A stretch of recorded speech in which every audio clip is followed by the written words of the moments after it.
Lamdam asida thokliba irang asina maram oiraga Meeyamna Thengnaba Khudongchadaba Singi Matangda tonganba point manga Yaoba Memorandum ama ngarang Manipur Democratic Alliance na Governor Ajay Kumar Bhalla da Pisinkhre hairi hiramasiga mari lainana ngasi babu parada laiba Sibsena Manipur gi office da Manipur Democratic Alliance ki mihut sing yauna pangthokpa paugi mifam amada MDA gi conveners oiriba Sibsena Manipur gi president Tonganba hai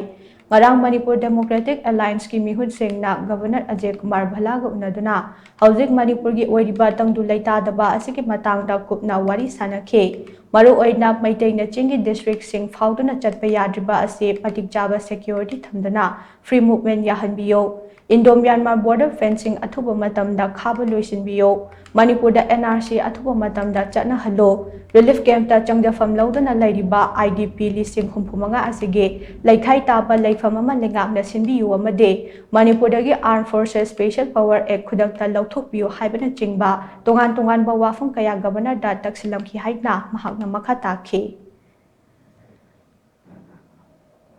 Akhoi internal displaced persons sing more than 60 to 65,000 se masi tangai mak phadana akhoi hujiki trust deposit leire hojik che kuki gi area da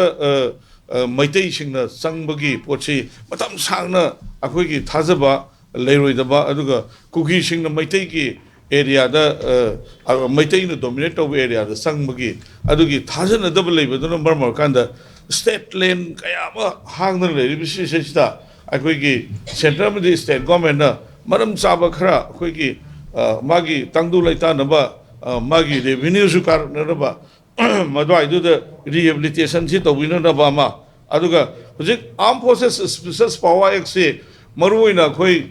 sukpari matam sida akhoi entire manipur da pura hana lauthom du su thamjin masim tanga masi akhoi entire state sidagi masima repeal tawbiyo haibasima ga loina na ngarang se akhoi memorandum pije bane